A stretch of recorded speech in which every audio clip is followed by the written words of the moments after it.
જય શ્રી કૃષ્ણ। આજે તમને વાત કરવા જઈ રહ્યો છું કે આપણી પાસે આ દીકરી બા બેઠી છે, એમના ઘરની પરિસ્થિતિ સાવ સામાન્ય છે, નથી વાડી કે નથી કોઈ માલ મિલકત। તો આના જે પહેલા સત્રમાં પણ આપણે 7,500 ફી ભરી હતી, ધોરણ 10માં ભણે છે, અને આ સત્રની પણ આપણે 7,500 ફી ભરી છે આપણા એક મિત્રની મદદથી, એટલે કુલ 15,000 રૂપિયા ફી ભરી છે। અને ઘણીવાર શું થતું હોય તો બાળકો હોશિયાર હોય છે, પરંતુ ઘરની પરિસ્થિતિ એટલી બધી ખરાબ હોય છે કે એ ભણી નથી શકતા। તો ફેસબુકના માધ્યમથી આપણને આવા મિત્રો મળતા હોય છે, અને આપણે આવી રીતના આવા ખરા અર્થમાં જેને જરૂર છે એવા વ્યક્તિ સુધી પહોંચીને એવા બાળકોને ભણાવતા હોય છે। અને બીજું કે એક બીજા ફેસબુક મિત્રએ આપણને 1,100 રૂપિયા દીકરી બાને આપ્યા હતા।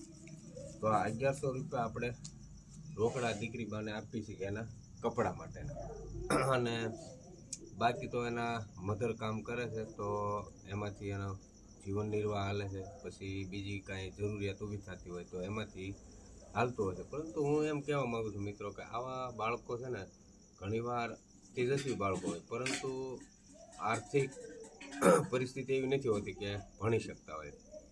તો હું એમ નથી કહેતો કે અમને જ આવી મદદ કરો, પણ તમારી આસપાસ જો કોઈ આવા બાળકો હોય ને, તો ખાસ એને મદદ કરવી, જેટલી આપણાથી પહોંચાય એટલી મદદ કરવી। તો એ આગળ જશે તો અત્યારે હાલ આપણે જોઈએ ને તો એક વ્યક્તિ ઘરમાં નોકરિયાત બને ને, કે ગવર્મેન્ટ કે પ્રાઇવેટ જોબ કરે ને, તો એના ઘરની પરિસ્થિતિ આખી બદલાઈ જતી હોય છે, કે તો એ ગરીબીમાંથી બહાર આવે અને સારી રીતે એનું જીવન જીવતા હોય છે।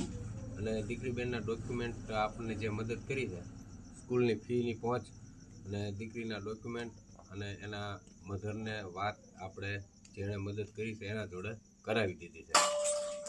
તો તમારી આસપાસ તે મિત્રો આવા બાળકો હોય તો એને મદદ કરતા રહીજો। આવા કામમાં અમે ફક્ત એક નિમિત્ત માત્ર હોઈએ છીએ, અમારે એમાં કશું નથી કરવાનું। આવા પરિવાર સુધી જવાનું છે, એની હાલત જોવાની, એની પરિસ્થિતિ જોવાની, અને સામેના કોઈ વ્યક્તિએ અમને જાણ કરી હોય કે કોઈ બાળકને અભ્યાસ કરવો હોય તો આપણે એને મદદ કરશું એમ, તો એના સુધી એનો સંદેશો પહોંચાડી, બધા ડોક્યુમેન્ટ આપી, અને મિત્રો પછી મદદ કરતા હોય છે। તો ખૂબ ખૂબ આભાર એ મિત્રનો કે જે આ દીકરીને ધોરણ 10માં રૂપિયા 15,000ની ભણવા માટે મદદ કરી છે। ખૂબ ખૂબ આભાર, ધન્યવાદ।